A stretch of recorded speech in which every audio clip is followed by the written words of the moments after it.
서론 여러분 안녕하십니까? 인생을 살다 보면 누구나 한 번쯤은 이런 생각을 하게 됩니다. 나이가 들면 과연 어떻게 살아야 할까? 건강하고 행복한 노년을 보내려면 무엇을 준비해야 할까? 오늘날 우리는 과거 어느 때보다 오래 살게 되었습니다. 80세, 90세를 넘어 100세까지 사는 분들도 점점 많아지고 있지요. 하지만 단순히 오래 산다고 해서 모두가 행복한 것은 아닙니다. 건강을 잃고 침대에 누워 지내거나 외로움 속에서 하루하루를 보내는 어르신들도 많습니다. 존스 홉킨스 대학교의 저명한 정신과 의사인 박민준 교수는 30년 넘게 노인 정신 건강을 연구해왔습니다. 그는 수천 명의 노인 환자들을 만나면서 한 가지 중요한 사실을 발견했습니다. 바로 작은 습관이 노년의 삶의 질을 결정한다는 것입니다. 박 교수는 이렇게 말합니다. 많은 사람들이 나이가 들면서 젊었을 때 가지고 있던 좋은 습관들을 하나둘씩 잃어버립니다.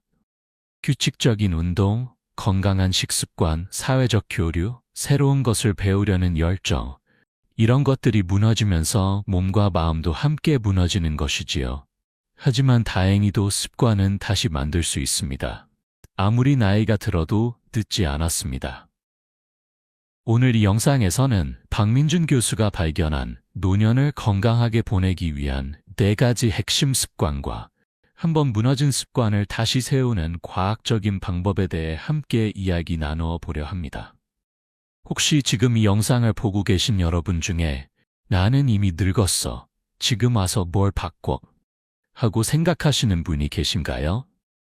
그렇다면 꼭 끝까지 들어주시기 바랍니다. 오늘의 이야기가 여러분의 남은 인생을 완전히 바꿔놓을 수 있는 작은 열쇠가 될 수 있습니다. 만약 오늘 영상이 유익하셨다면 구독 버튼을 눌러주시고 좋아요와 댓글도 부탁드립니다.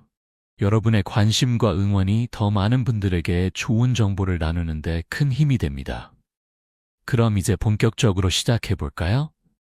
제1부, 무너진 습관이 우리에게 미치는 영향. 김영자 할머니의 이야기. 서울 강남구에 사시는 김영자 할머니, 올해 72세입니다. 5년 전만 해도 김 할머니는 누구보다 건강하고 활기찬 분이셨습니다. 매일 아침 6시에 일어나 근처 공원에서 1시간씩 산책을 했고 일주일에 3번은 동네 복지관에서 요가 수업을 들었습니다. 친구들과 정기적으로 만나 수다를 떨고 손주들이 오면 함께 요리도 하고 공원에도 나가는 활동적인 할머니였지요. 하지만 5년 전 남편이 갑자기 세상을 떠나면서 김 할머니의 삶이 완전히 달라졌습니다. 처음에는 슬픔을 이겨내려고 노력했습니다. 하지만 시간이 지날수록 아침에 일어나는 것이 힘들어지고 산책을 나가는 것도 귀찮아졌습니다. 오늘 하루만 쉬자는 생각이 이틀만 쉬자가 되고 일주일만 쉬자가 되더니 어느새 몇 달이 지나가 버렸습니다. 요가 수업도 그만두었습니다. 친구들의 연락도 점점 피하게 되었습니다. 식사도 대충 라면으로 때우거나 아예 거르는 날이 많아졌습니다. 밤에는 잠이 오지 않아 새벽까지 텔레비전만 보다가 낮에는 소파에 누워 졸고 그렇게 하루하루를 보냈습니다. 1년이 지나자 김 할머니의 몸무게는 10kg이나 빠졌습니다. 다리에 힘이 없어 계단을 오르내리는 것도 힘들어졌습니다. 기억력도 나빠져서 방금 뭘 하려고 했는지 자주 까먹었습니다. 우울감은 점점 심해졌고 아침에 눈을 뜨면 오늘도 이렇게 살아야 하나 하는 생각이 먼저 들었습니다. 걱정이 된 딸이 김 할머니를 병원에 데려갔습니다. 그곳에서 만난 분이 바로 박민준 교수였습니다. 박민준 교수의 진단 박 교수는 김 할머니를 여러 차례 면담하고 검사한 후 이렇게 말했습니다. 어머니, 지금 어머니의 상태는 우울증도 있지만 그보다 더 근본적인 문제는 생활 습관이 완전히 무너졌다는 것입니다. 규칙적인 수면, 운동, 식사, 사회적 교류, 이런 기본적인 습관들이 사라지면서 몸과 마음이 함께 무너진 것이지요. 하지만 약만으로는 이 문제를 해결할 수 없습니다. 물론 당분간 우울증 증세를 완화하기 위해 약물 치료도 필요하지만 근본적으로는 무너진 습관을 다시 세워야 합니다. 그래야 진정으로 건강을 되찾을 수 있습니다. 김 할머니는 처음에는 믿기 어려웠습니다. 이 나이에 무슨 습관을 다시 만들어요? 그냥 이렇게 살다가 죽는 거지 하고 생각했습니다. 하지만 박 교수는 포기하지 않았습니다. 그는 김 할머니에게 자신이 30년 동안 연구하고 수많은 환자들에게 적용해온 습관 재건 프로그램을 제안했습니다. 어머니, 저를 한번 믿고 3개월만 따라와 보시겠습니까? 제가 알려드리는 4가지 습관을 하나씩 실천해 보세요. 3개월 후에도 아무런 변화가 없다면 그때 포기하셔도 됩니다. 김 할머니는 반신반의하면서도 마지막 희망을 걸고 박 교수의 제안을 받아들였습니다. 그로부터 정확히 6개월 후 김 할머니는 완전히 다른 사람이 되어 있었습니다. 제2부 첫 번째 습관, 규칙적인 아침 루틴 만들기. 왜 아침 루틴이 중요한가? 박 교수는 김 할머니에게 가장 먼저 제안한 것이 바로 규칙적인 아침 루틴이었습니다. 어머니, 우리 뇌는 규칙성을 좋아합니다. 매일 같은 시간에 일어나고 같은 순서로 아침을 시작하면 뇌가 이제 하루가 시작되는구나 하고 인식하면서 활력을 얻게 됩니다. 반대로 매일 다른 시간에 일어나고 불규칙한 생활을 하면 뇌는 혼란스러워하고 우리 몸도 제대로 기능하지 못합니다. 박 교수가 제시한 아침 루틴은 놀라울 정도로 간단했습니다. 첫째, 매일 아침 7시에 일어나기. 주말이든 평일이든 상관없이 무조건 7시에 일어납니다. 둘째, 일어나자마자 창문을 열고 햇빛 쬐기. 5분이면 충분합니다. 셋째, 따뜻한 물 한 잔 마시기. 밤사이 건조해진 몸에 수분을 공급합니다. 넷째, 가벼운 스트레칭 10분. 복잡한 동작이 아니라 팔다리를 쭉쭉 펴는 정도면 됩니다. 다섯째, 제대로 된 아침 식사하기. 간단해도 좋으니 밥과 국, 그리고 반찬 한두 가지. 이게 다예요? 김 할머니는 의아해했습니다. 너무 간단해 보였으니까요. 네, 이게 다입니다. 하지만 이걸 매일 단 하루도 빠짐없이 3주 동안 하셔야 합니다. 우리 뇌가 새로운 습관을 만들려면 최소 21일이 필요합니다. 그리고 그 습관이 완전히 자리 잡으려면 66일 정도가 필요하고요. 김 할머니의 첫 번째 도전 첫날 아침, 김 할머니는 알람을 맞춰 놓았지만 정작 7시가 되자 알람을 끄고 다시 누워버렸습니다. 어제 잠을 못 잤는데 오늘 하루쯤이야. 하지만 박 교수는 매일 아침 7시 30분에 김 할머니에게 전화를 걸었습니다. 어머니, 일어나셨어요? 아, 네, 방금 일어났어요. 김 할머니는 황급히 침대에서 일어났습니다. 좋습니다. 그럼 지금 바로 창문 열고 햇빛 쬐세요. 제가 5분 후에 다시 전화 드릴게요. 5분 후 다시 전화가 왔습니다. 어머니, 물 드셨어요? 이런 식으로 박 교수는 첫 주 동안 매일 아침 김 할머니를 도왔습니다. 처음에는 귀찮고 힘들었지만 일주일이 지나자 조금씩 달라지기 시작했습니다. 무엇보다 밤에 잠이 잘 오기 시작했습니다. 매일 같은 시간에 일어나니까 몸의 생체 리듬이 맞춰지면서 밤 11시만 되면 자연스럽게 졸음이 쏟아졌습니다. 그리고 아침에 일어났을 때 예전보다 훨씬 개운한 느낌이 들었습니다. 2주차에 들어서자 김 할머니는 알람이 울리기 전에 자연스럽게 눈이 떠졌습니다. 몸이 7시를 기억하기 시작한 것입니다. 3주차가 되자 이제는 박 교수의 전화 없이도 스스로 루틴을 지킬 수 있게 되었습니다. 아침에 일어나서 창문을 열고 물을 마시고 스트레칭을 하고 아침을 먹는 것이 이제는 자연스러운 일과가 되었습니다. 무엇보다 놀라운 것은 기분의 변화였습니다.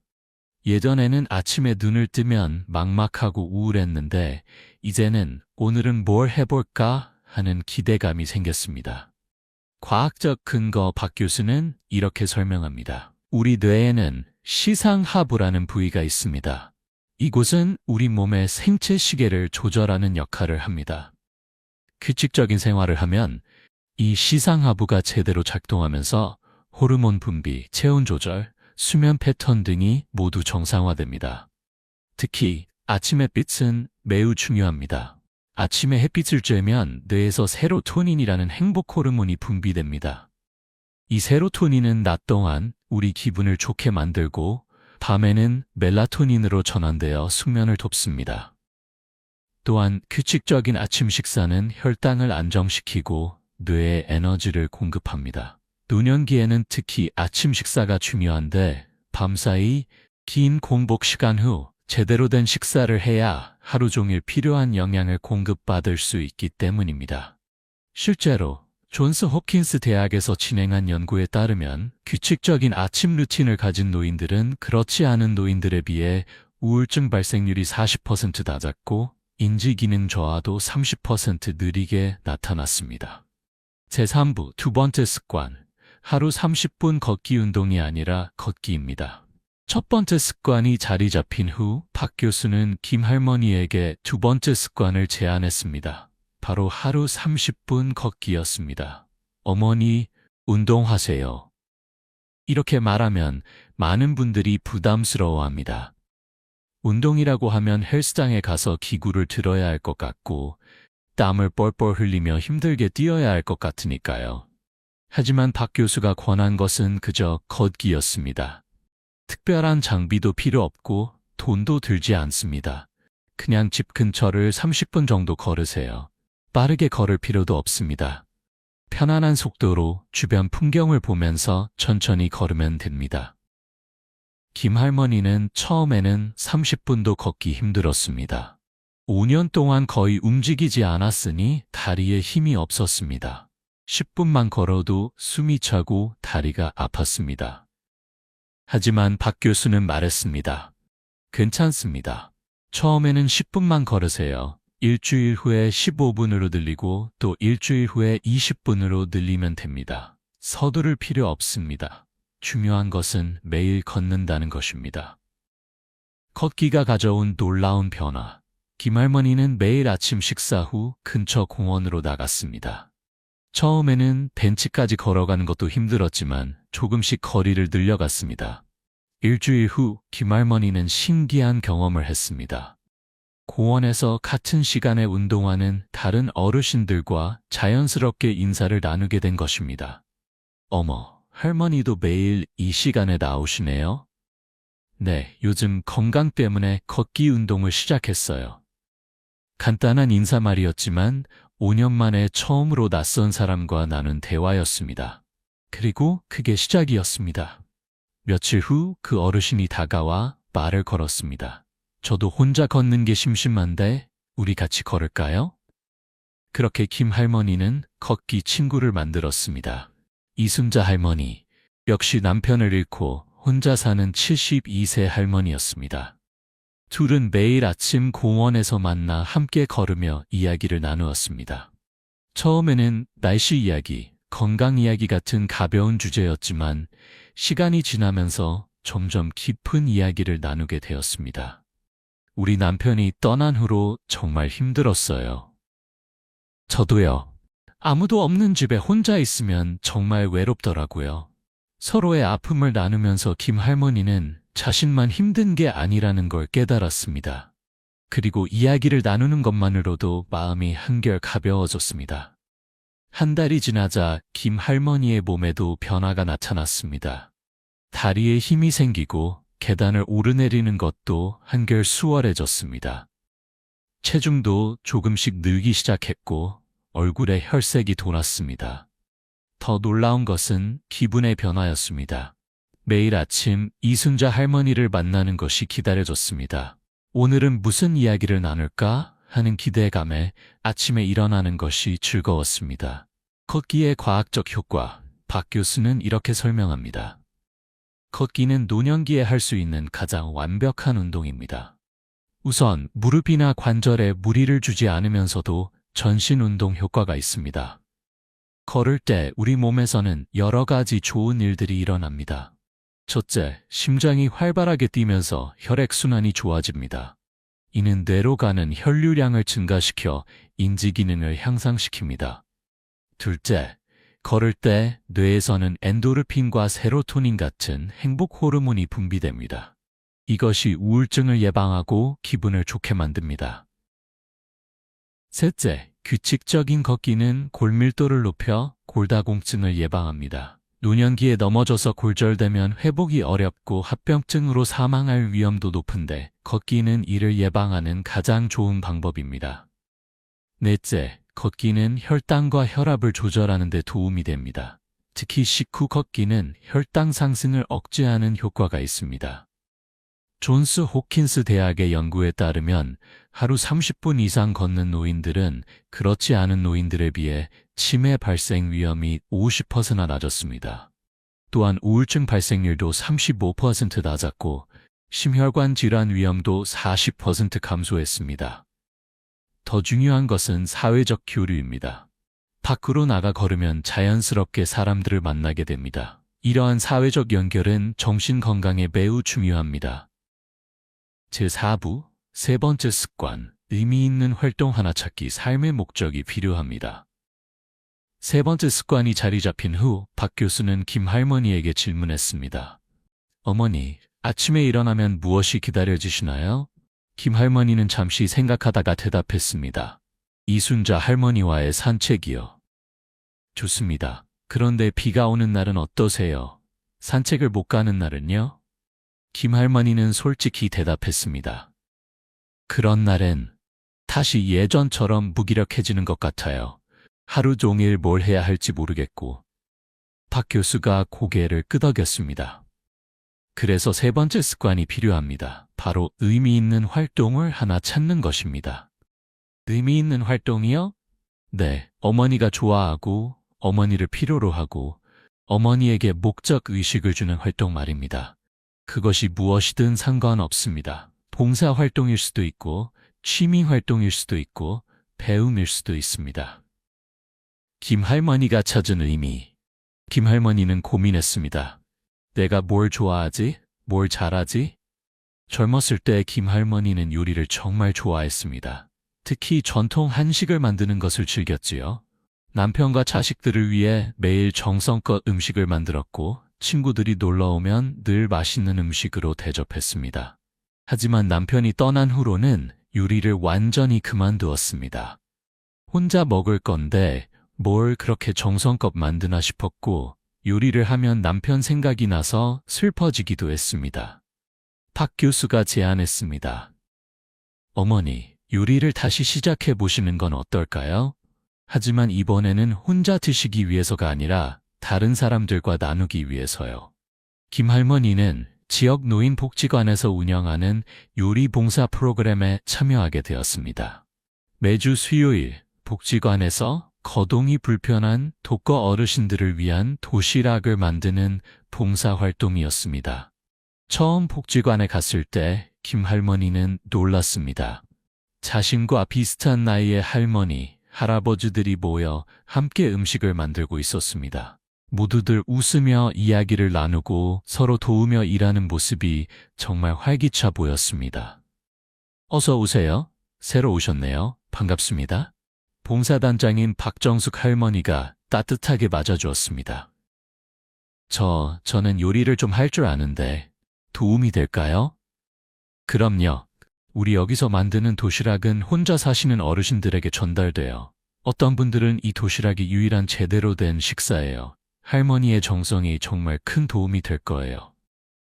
김 할머니는 그날부터 매주 수요일 복지관에 나갔습니다. 처음에는 서툴렀지만 곧 자신의 요리 실력을 발휘하기 시작했습니다. 할머니, 이 나물 무침 정말 맛있어요. 비결이 뭐예요? 아, 그거요? 참기름을 마지막에 넣어야 향이 살아요. 김 할머니는 자신이 평생 쌓아온 요리 노하우를 다른 봉사자들과 나누었습니다. 그러자 사람들이 김 할머니를 찾기 시작했습니다. 김 선생님, 이 양념은 어떻게 만드는 거예요? 김 선생님, 오늘 메뉴 좀 도와주세요. 어느새 김 할머니는 봉사단에서 없어서는 안 될 중요한 사람이 되었습니다. 그리고 그것이 김 할머니에게 큰 의미를 주었습니다. 딸을 필요로 하는 사람들이 있구나. 내가 아직도 누군가에게 도움이 될 수 있구나. 매주 수요일이 기다려졌습니다. 전날 밤에는 내일은 무슨 음식을 만들까 하고 생각하며 잠들었습니다. 그리고 아침에 일어나면 오늘은 복지관 가는 날이야 하는 기대감에 기분이 좋았습니다. 의미 있는 활동의 힘. 박 교수는 이렇게 설명합니다. 인간은 본능적으로 의미를 추구하는 존재입니다. 특히 노년기에는 나는 왜 살아야 하는가? 라는 질문이 매우 중요해집니다. 이 질문에 대한 답을 찾지 못하면 삶의 의욕을 잃게 됩니다. 빅터 프랭클이라는 정신과 의사는 나치 수용소에서의 경험을 바탕으로 로고테라피라는 치료법을 개발했습니다. 그의 핵심 주장은 삶의 의미를 찾는 것이 정신건강의 핵심이라는 것입니다. 노년기에 의미 있는 활동을 하는 것은 단순히 시간을 보내는 것이 아닙니다. 그것은 자신이 연히 가치 있는 존재라는 것을 확인하는 과정입니다. 존스 홉킨스 대학의 연구에 따르면 봉사활동이나 취미활동 등 의미 있는 활동을 주 2회 이상 하는 노인들은 그렇지 않은 노인들에 비해 사망률이 22% 낮았습니다. 또한 우울증 발생률도 44% 낮았고 인지기능 저하도 현저히 느리게 나타났습니다. 중요한 것은 활동의 종류가 아닙니다. 그것이 그 사람에게 의미가 있는지가 중요합니다. 어떤 분은 손주들에게 옛날 이야기를 들려주는 것에서 의미를 찾을 수 있고, 어떤 분은 화초를 키우는 것에서, 또 어떤 분은 그림을 그리는 것에서 의미를 찾을 수 있습니다. 제5부 네 번째 습관, 감사 일기 쓰기. 마지막 습관의 힘. 3가지 습관이 자리 잡힌 후 박 교수는 김 할머니에게 마지막 습관을 제안했습니다. 어머니, 이제 마지막 습관입니다. 바로 감사일기를 쓰는 것입니다. 감사일기요? 네, 매일 자기 전에 오늘 하루 감사했던 일 3가지를 적는 겁니다. 거창한 것이 아니어도 됩니다. 아주 사소한 것도 좋습니다. 김 할머니는 의아해했습니다. 감사할 일이 뭐가 있을까요? 남편도 없고 혼자 외롭게 사는데. 박 교수가 부드럽게 말했습니다. 바로 그 생각이 문제입니다, 어머니. 우리는 없는 것에 집중하느라 있는 것을 보지 못합니다. 하지만 조금만 관점을 바꾸면 감사할 일이 얼마나 많은지 알게 됩니다. 김 할머니의 감사일기. 김 할머니는 반신반의하면서도 그날 밤부터 일기를 쓰기 시작했습니다. 첫날 밤 펜을 들었지만 한참을 멍하니 있었습니다. 뭘 쓰지? 한참을 고민하다가 겨우 한 줄을 적었습니다. 1. 오늘 날씨가 좋아서 산책하기 편했다. 그리고 또 한참을 생각했습니다. 2. 이순자 할머니가 웃긴 이야기를 해서 웃었다. 3번째는 정말 생각이 나지 않았습니다. 그러다가 문득 아침에 먹은 된장찌개가 생각났습니다. 3. 오늘 아침 된장찌개가 맛있었다. 이게 뭐라고 적을 만한 건가 싶었지만 일단 적었습니다. 둘째 날도 비슷했습니다. 억지로 3가지를 찾아내서 적었습니다. 하지만 일주일 정도 지나자 조금씩 달라지기 시작했습니다. 하루를 보내면서 이건 나중에 일기에 적어야지 하고 생각하게 되었습니다. 1. 복지관에서 만든 도시락을 받은 할머니가 전화로 고맙다고 하셨다. 내 요리를 좋아하는 사람이 있다는 게 기뻤다.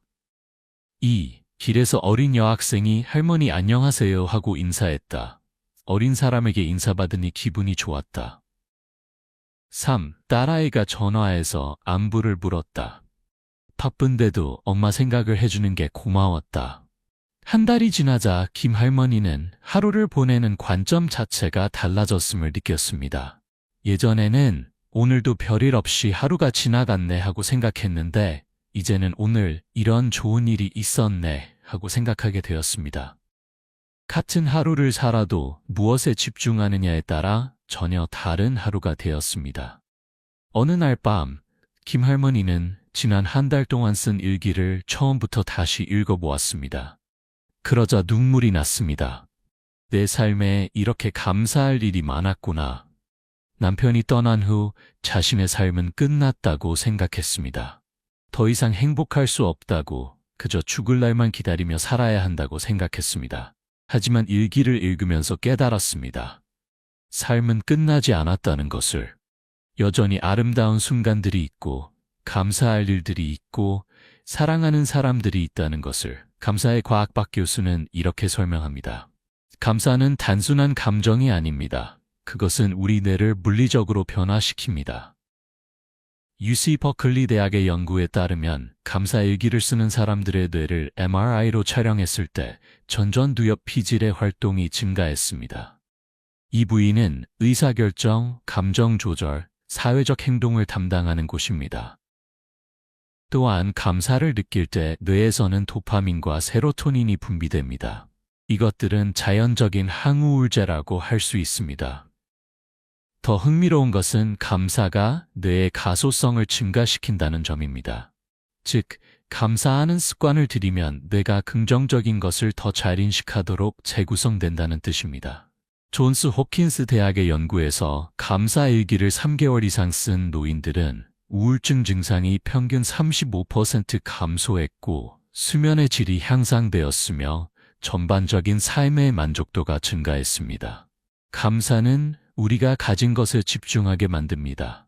그리고 놀랍게도 우리가 가진 것에 집중하면 할수록 우리는 더 많이 가진 것처럼 느끼게 됩니다. 반대로 없는 것에 집중하면 할수록 우리는 더욱 빈곤하다고 느끼게 되지요. 제6부, 무너진 습관을 다시 세우는 방법.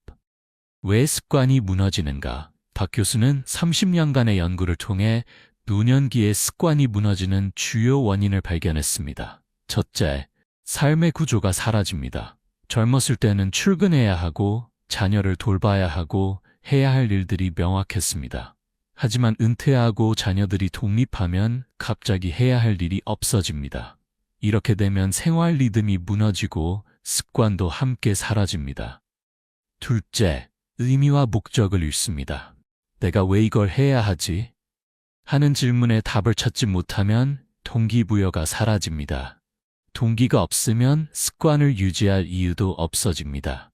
셋째, 사회적 연결이 끊어집니다. 함께 운동하던 친구, 정기적으로 만나던 동료들과의 관계가 끊어지면 그와 관련된 습관도 사라집니다. 넷째, 건강 문제가 발생합니다. 몸이 아프거나 다치면 기존의 습관을 지키기 어려워집니다. 그리고 한번 끊어진 습관은 다시 시작하기가 매우 어렵습니다. 다섯째, 상실을 경험합니다. 배우자의 사망, 친구의 이별, 건강의 악화 등 중요한 것을 잃으면 삶의 의욕 자체가 사라집니다. 습관을 다시 세우는 5가지 원칙. 박 교수가 개발한 습관 재건 프로그램의 핵심 원칙은 다음과 같습니다. 첫 번째 원칙, 작게 시작하라. 많은 사람들이 습관을 만들 때 실패하는 이유는 너무 크게 시작하기 때문입니다. 매일 1시간씩 운동하겠어. 하루에 책 1권씩 읽겠어. 완벽하게 건강식만 먹겠어. 이런 목표는 며칠은 가능할지 모르지만 오래 지속되기 어렵습니다. 박 교수는 말합니다. 습관은 작을수록 좋습니다. 너무 작아서 실패할 수 없을 정도로 작게 시작하세요. 매일 1시간 운동 대신 매일 10분 걷기, 하루에 책 1권 대신 하루에 책 1페이지, 완벽한 건강식 대신 하루에 야채 1가지 더 먹기. 작은 습관이라도 매일 하면 뇌가 그것을 기억합니다. 그리고 일단 습관이 자리 잡으면 자연스럽게 늘려갈 수 있습니다. 두 번째 원칙, 기존 습관에 연결하라. 새로운 습관을 만들 때 가장 효과적인 방법은 이미 하고 있는 일에 연결하는 것입니다. 이를 습관 쌓기, habit stacking라고 합니다. 예를 들어 아침에 일어난 후 물 1잔 마시기, 이를 닦은 후 스트레칭 5분 하기, 저녁 식사 후 10분 걷기, 잠자리에 들기 전 감사일기 쓰기. 우리 뇌는 연결을 좋아합니다. A를 하면 B를 한다는 연결고리가 만들어지면 B를 따로 기억할 필요가 없어집니다. 자동으로 하게 되는 것이지요. 세 번째 원칙, 환경을 디자인하라. 습관은 의지력의 문제가 아니라 환경의 문제입니다. 예를 들어 매일 물을 마시는 습관을 들이고 싶다면 의지력에 의존하지 말고 환경을 바꾸세요. 침대 옆에 물병을 두세요. 식탁 위에 물병을 두세요. 소파 옆에 물병을 두세요. 보이는 곳에 있으면 자연스럽게 마시게 됩니다. 반대로 나쁜 습관을 끊고 싶다면 그것을 보이지 않게 만드세요. 과자를 먹지 않으려면 과자를 집에 두지 마세요. 텔레비전을 덜 보려면 리모컨을 서랍 깊숙이 넣어두세요. 좋은 습관은 쉽게, 나쁜 습관은 어렵게 만드는 것이 핵심입니다. 네 번째 원칙, 책임 파트너를 만들어라. 혼자서 습관을 만들고 유지하는 것은 매우 어렵습니다. 하지만 누군가와 함께하면 훨씬 쉬워집니다. 김할머니가 걷기 습관을 유지할 수 있었던 것은 이순자 할머니라는 파트너가 있었기 때문입니다. 매일 아침 공원에서 만나기로 약속했기 때문에 비가 오거나 몸이 좀 피곤해도 나갔습니다. 혼자였다면 오늘은 쉬어야지 했을 텐데 상대방이 기다리고 있다고 생각하니 나가게 되더라고요. 박 교수는 권합니다. 가족, 친구, 이웃 누구든 좋습니다. 함께 습관을 만들고 서로 격려하고 확인해주는 사람을 찾으세요. 그것만으로도 성공 확률이 2배 이상 높아집니다. 다섯 번째 원칙, 진행 과정을 기록하라. 습관을 만들 때 가장 중요한 것 중 하나는 자신의 진행 과정을 눈으로 확인하는 것입니다. 간단한 달력에 X표를 하는 것만으로도 큰 효과가 있습니다. 매일 습관을 실천하면 그날의 X표를 하세요. 며칠이 지나면 X표가 쭉 이어진 것을 보게 됩니다. 그러면 이 연속을 끊고 싶지 않다는 동기가 생깁니다. 딱 하루만 놓쳤을 뿐인데 모든 게 무너지는 것 같은 기분이 들었어요. 그래서 더 열심히 하게 되더라고요. 김할머니의 말입니다. 박 교수는 덧붙입니다. 하지만 완벽주의에 빠지지 마세요. 하루 빠뜨렸다고 모든 게 끝난 게 아닙니다. 중요한 것은 다시 시작하는 것입니다. 하루 빠뜨렸으면 다음 날 다시 하세요. 이틀 연속 빠뜨리지만 않으면 됩니다. 습관이 자리 잡는 시간, 박 교수의 연구에 따르면 습관이 자리 잡는 데는 평균 66일이 걸립니다. 처음 3주, 의식적인 노력이 필요한 시기. 매일 기억하고 실천해야 합니다. 다음 3주, 조금씩 자연스러워지는 시기. 가끔 잊어버리지만 대체로 잘 지킵니다. 마지막 3주, 46일, 자동화되는 시기. 생각하지 않아도 자연스럽게 하게 됩니다. 66일 후에는 습관이 여러분의 일부가 됩니다. 이를 닦는 것처럼 당연한 일이 되는 것이지요. 제7부, 6개월 후에 김영자 할머니 놀라운 변화. 박 교수를 처음 만난 지 6개월 후 김영자 할머니는 정기 검진을 위해 다시 병원을 찾았습니다. 대기실에서 김 할머니를 본 간호사가 깜짝 놀랐습니다. 어머, 할머니 맞으세요? 완전히 다른 사람 같으세요. 실제로 김 할머니는 6개월 전과는 전혀 다른 모습이었습니다. 체중은 5kg 들어 정상 범위로 돌아왔습니다. 얼굴에는 혈색이 돌았고 눈빛에는 생기가 있었습니다. 무엇보다 웃는 얼굴이 밝았습니다. 진료실에 들어간 김 할머니에게 박 교수가 물었습니다. 어머니, 요즘 어떠세요? 김 할머니는 환하게 웃으며 대답했습니다. 선생님, 저 요즘 너무 바빠요. 바쁘세요? 무엇 때문에요? 매일 아침 산책도 가야 하고 수요일에는 복지관에서 봉사도 해야 하고 이번 주부터는 노인대학에서 서예 수업도 들으러 다녀요. 그리고 얼마 전부터는 손주들에게 옛날 이야기를 녹음해서 보내주고 있어요. 손주들이 너무 좋아해요. 박 교수는 김 할머니의 검사 결과를 확인했습니다. 우울증 척도 26.8점, 정상 범위. 수면의 질 3.2점, 7.8점. 인지기능 75점, 89점. 혈압 160, 95, 130, 80. 체중 45kg, 50kg. 어머니, 정말 놀랍습니다. 이 정도 변화는 솔직히 제 경력에서도 손에 꼽을 정도예요. 김 할머니가 고개를 숙이며 말했습니다. 선생님 덕분이에요. 선생님이 아니었으면 저 아마 아직도 침대에 누워서 텔레비전만 보고 있었을 거예요. 아니, 어쩌면 이미. 아닙니다, 어머니. 이건 모두 어머니가 하신 겁니다. 제가 한 건 방향만 알려드린 것뿐이고 매일 실천하신 건 어머니예요.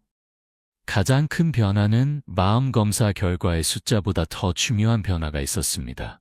바로 김 할머니의 마음가짐이었습니다. 6개월 전 김 할머니는 이렇게 말했습니다. 이제 살 날도 얼마 안 남았는데 뭘 해요. 그냥 죽을 날만 기다리는 거지. 하지만 지금은 달랐습니다. 선생님, 요즘 시간이 너무 빨리 가요. 하루가 24시간으로는 부족한 것 같아요. 배우고 싶은 것도 많고 하고 싶은 것도 많아요. 그래서 건강 관리를 더 열심히 하려고요. 더 오래 살아야 하고 싶은 걸 다 할 수 있을 것 같아서요. 박 교수는 감동했습니다. 숫자로 나타나는 건강지표의 개선도 놀라웠지만 삶을 대하는 태도의 변화가 더욱 놀라웠습니다. 어머니, 주변 분들한테도 이 방법을 알려주시겠어요? 이미 알려주고 있어요. 복지관에서 만난 할머니들한테 제 이야기를 했더니 다들 관심을 보이시더라고요. 그래서 우리끼리 아침 산책 모임을 만들었어요. 지금 5명이 매일 아침 공원에서 만나요. 제8부 다른 사람들의 이야기. 박철수 할아버지의 경우 박철수 할아버지 68세. 평생 회사에 다니다가 정년퇴직 후 우울증에 빠졌습니다. 40년 동안 매일 아침 출근했는데 갑자기 갈 곳이 없어지니까 뭘 해야 할지 모르겠더라고요. 박 할아버지는 하루 종일 집에만 있으면서 뉴스만 보고 술만 마셨습니다. 아내와의 관계도 나빠졌습니다. 맨날 집에만 있으니까 자꾸 잔소리를 하게 되더라고요. 싸우는 날이 많아졌어요. 박 교수의 프로그램을 접한 박 할아버지는 4가지 습관을 실천하기 시작했습니다. 특히 3번째 습관인 의미 있는 활동으로 그는 지역 도서관에서 아이들에게 책을 읽어주는 봉사를 시작했습니다. 처음에는 내가 이런 걸 할 수 있을까 걱정했는데 막상 해보니 너무 재미있더라고요. 아이들이 제 이야기를 듣고 눈을 반짝이는 걸 보면 내가 아직도 누군가에게 필요한 사람이구나 싶어요. 6개월 후 박 할아버지는 우울증에서 완전히 벗어났고 아내와의 관계도 회복되었습니다. 이제 주말이 기다려져요. 토요일마다 도서관 가는 게 제일 즐거운 일이에요. 이미숙 할머니의 경우 이미숙 할머니 75세. 당뇨병과 고혈압으로 10년 동안 약을 먹어왔습니다. 약을 먹어도 혈당이 잘 안 잡히고 혈압도 계속 높았어요. 의사 선생님은 약을 더 늘려야 한다고 했고요. 이 할머니는 4가지 습관 중 특히 걷기와 규칙적인 식사에 집중했습니다. 매일 아침 30분 걷기와 식후 15분 걷기를 실천했고 새끼를 규칙적으로 먹되 과식하지 않았습니다. 3개월 후 놀라운 일이 일어났습니다. 공복 혈당이 180에서 110으로 떨어졌어요. 혈압도 정상 범위로 돌아왔고요. 의사 선생님이 약을 줄일 수 있다고 하시더라고요. 6개월 후에는 당뇨약을 완전히 끊을 수 있었습니다. 믿어지지 않아요. 10년 동안 약을 먹었는데 습관을 바꾸니까 약이 필요 없어졌어요. 정순이 할머니의 경우 정순이 할머니 70세 경도인지 장애 진단을 받았습니다. 자꾸 깜빡깜빡하고 방금 뭘 하려고 했는지 잊어버리고 치매 오는 거 아닌가 무서웠어요. 정 할머니는 4가지 습관 모두를 실천했지만 특히 감사일기 쓰기를 열심히 했습니다. 매일 밤 일기를 쓰면서 오늘 일들을 떠올리니까 기억력 훈련이 되더라고요. 그리고 좋았던 일을 떠올리니까 기분도 좋아지고요. 또한 의미 있는 활동으로 노인대학에서 영어 공부를 시작했습니다. 평생 영어를 못해서 아쉬웠는데 이제라도 배우기 시작했어요. 새로운 걸 배우는 게 이렇게 즐거운지 몰랐어요. 6개월 후 재검사에서 인지 기능이 눈에 띄게 향상되었습니다. 의사 선생님이 이 나이에 인지 기능이 이렇게 좋아지는 경우는 드물다고 하시더라고요. 제9부 실패와 재도전. 모든 사람이 성공하는 것은 아닙니다. 박 교수는 솔직하게 인정합니다. 모든 환자가 김영자 할머니처럼 극적으로 변하는 것은 아닙니다. 중간에 포기하는 분들도 있고 습관을 만들지 못하는 분들도 있습니다. 중요한 것은 실패를 어떻게 다루느냐입니다. 최영희 할머니의 경우 최영희 할머니는 처음 3주 동안은 열심히 습관을 실천했습니다. 하지만 감기에 걸려 일주일 동안 쉬게 되었고 그 후로는 다시 시작하지 못했습니다. 한번 끊기니까 다시 시작하는 게 너무 어렵더라고요. 어차피 안 될 거야 하는 생각이 들었어요. 박 교수는 최할머니를 다시 만나 이렇게 말했습니다. 어머니, 실패한 게 아니에요. 3주 동안 성공하신 거예요. 그리고 지금 다시 시작하면 되는 겁니다. 하지만 전 실패했잖아요. 아닙니다. 자전거를 배울 때 한 번에 성공하는 사람은 없어요. 넘어지고 다시 일어서고 또 넘어지고 그렇게 배우는 겁니다. 습관도 마찬가지예요. 박 교수는 최할머니에게 새로운 전략을 제안했습니다. 이번에는 더 작게 시작해 봅시다. 매일 30분 걷기가 부담스러우면 10분만 걸으세요. 아니, 5분만 걸어도 됩니다. 중요한 것은 매일 하는 것이지 얼마나 오래 하느냐가 아닙니다. 최할머니는 다시 도전했습니다. 이번에는 매일 5분만 걷기로 했습니다. 5분은 너무 짧아서 실패할 수가 없더라고요. 그렇게 한 달을 하니까 자신감이 생겼어요. 그래서 10분으로 늘리고 또 15분으로 늘렸어요. 3개월 후 최할머니는 매일 30분씩 걷고 있었습니다. 실패에서 배운 교훈. 박 교수가 30년간의 연구를 통해 발견한 것들. 1. 완벽주의는 적이다. 100% 완벽하게 하려고 하면 99% 실패합니다. 80%만 해도 대성공입니다. 일주일에 7일 모두 실천하려고 하지 말고 5일만 해도 성공이라고 생각하세요. 2. 작은 것이 지속 가능하다. 처음에 크게 시작하면 포기하기 쉽습니다. 작게 시작해서 천천히 늘려가는 것이 훨씬 효과적입니다. 3. 재시작하는 능력이 가장 중요하다. 습관을 만드는 사람과 못 만드는 사람의 차이는 실패하지 않는 것이 아니라 실패 후 다시 시작하는 것입니다. 하루 놓쳤으면 다음 날 다시 시작하세요. 일주일 놓쳤으면 그 다음 주 다시 시작하세요. 4. 자기 연민을 가지세요. 자신에게 너무 가혹하지 마세요. 나는 왜 이것도 못해 하고 자책하면 오히려 포기하게 됩니다. 괜찮아, 다시 하면 돼 하고 자신을 다독이세요. 제10부, 지금 바로 시작하는 방법. 오늘부터 할 수 있는 것들. 이 영상을 보고 계신 여러분, 혹시 이런 생각을 하고 계시나요? 좋은 이야기인데 나한테는 안 맞을 것 같아. 나는 이미 너무 늙었어. 지금 와서 뭘 바꿔. 귀찮은데 그냥 이렇게 살다 가는 거지. 박 교수는 30년 동안 수천 명의 노인들을 만나면서 이런 말을 수없이 들었습니다. 그리고 그분들 중 많은 분들이 결국 변화하지 못하고 우울증, 치매, 각종 질병으로 힘들게 생을 마감하는 것을 보았습니다. 하지만 동시에 70대, 80대, 심지어 90대에도 새로운 습관을 만들어 완전히 다른 삶을 살게 된 분들도 많이 보았습니다. 변화에 너무 늦은 나이는 없습니다. 중요한 것은 나이가 아니라 의지입니다. 오늘 저녁부터 할 수 있는 첫 번째 단계, 복잡하게 생각할 필요 없습니다. 오늘 밤 잠자리에 들기 전에 딱 한 가지만 하세요. 감사일기 3줄 쓰기 종이와 펜을 준비하세요. 스마트폰 메모장도 좋습니다. 그리고 오늘 하루 감사했던 일 3가지를 적으세요. 1. 오늘 날씨가 좋았다. 2. 저녁에 맛있는 밥을 먹었다. 3. 몸이 아프지 않고 건강하다. 이렇게 간단한 것도 좋습니다. 거창할 필요 없습니다. 중요한 것은 시작하는 것입니다.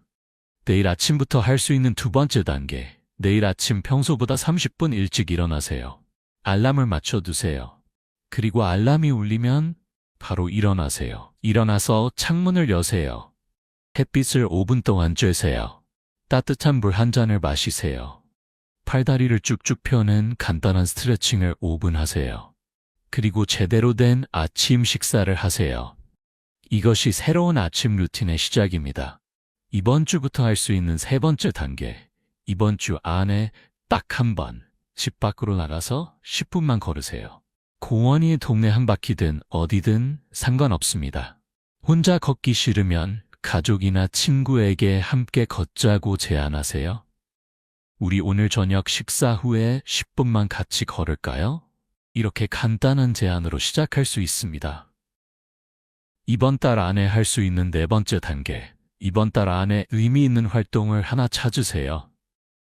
지역복지관에 전화해서 어떤 프로그램이 있는지 물어보세요. 봉사활동에 관심이 있다면 자원봉사센터에 문의하세요.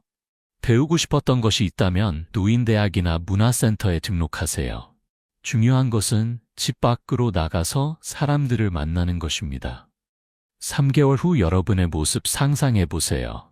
지금부터 3개월 후 여러분의 모습을 매일 아침 같은 시간에 개운하게 일어나는 여러분, 규칙적으로 식사하고 건강해진 여러분, 날마다 밖으로 나가 걷고 사람들을 만나는 여러분, 의미 있는 활동을 하며 보람을 느끼는 여러분, 밤마다 감사일기를 쓰며 하루를 마무리하는 여러분, 이것이 꿈이 아닙니다. 충분히 가능한 현실입니다. 김영자 할머니가 그랬고, 박철수 할아버지가 그랬고, 이미숙 할머니가 그랬습니다. 여러분도 할 수 있습니다. 결론, 삶은 끝나지 않았습니다. 여러분, 나이가 든다는 것은 끝이 아닙니다. 오히려 새로운 시작이 될 수 있습니다. 젊었을 때는 바빠서 하지 못했던 것들을 이제 할 수 있습니다. 경쟁하지 않아도 되고 누구에게 인정받지 않아도 됩니다. 오직 자신을 위해 자신이 좋아하는 것을 하며 살 수 있는 시기입니다. 하지만 그러기 위해서는 건강해야 합니다. 몸과 마음이 건강해야 하고 싶은 것을 할 수 있습니다. 그리고 건강은 거창한 것이 아닙니다. 매일 같은 시간에 일어나고 제대로 먹고 조금 걷고 사람들을 만나고 의미 있는 일을 하고 감사하는 마음을 갖는 것, 이런 작은 습관들이 쌓여서 건강한 삶을 만듭니다. 오늘이 가장 빠른 날입니다. 언제 시작해야 하나요? 지금입니다. 오늘입니다. 내일이 아니라 오늘, 바로 지금 시작하세요. 1년 후, 5년 후를 생각하면 막막할 수 있습니다. 하지만 오늘 하루만 생각하세요. 오늘 하루만 잘 살면 됩니다. 그리고 그 하루하루가 모여서 한 달이 되고 1년이 되고 여러분의 남은 생이 됩니다. 여러분은 혼자가 아닙니다. 이 길을 걸어간 많은 분들이 있습니다. 김영자 할머니처럼 처음에는 막막하고 두려웠지만 한 걸음 한 걸음 나아간 분들이 있습니다. 그리고 그분들 모두 말합니다. 시작하길 정말 잘했어요. 제 인생에서 가장 잘한 결정이에요. 여러분도 할 수 있습니다.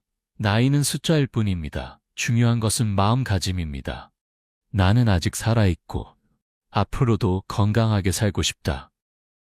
이런 마음만 있다면 충분합니다. 마지막 당부 박민준 교수는 마지막으로 이렇게 말합니다. 여러분, 부디 기억하세요. 노년은 인생의 끝이 아니라 새로운 장의 시작입니다. 그 장을 어떻게 채울지는 여러분의 선택입니다. 작은 습관이 큰 변화를 만듭니다. 오늘 한 가지 작은 습관을 시작하세요. 그것이 여러분의 남은 인생을 완전히 바꿔놓을 수 있습니다. 그리고 절대 포기하지 마세요. 넘어지면 다시 일어서면 됩니다. 중요한 것은 계속 나아가는 것입니다. 여러분 모두 건강하고 행복한 노년을 보내시길 진심으로 바랍니다.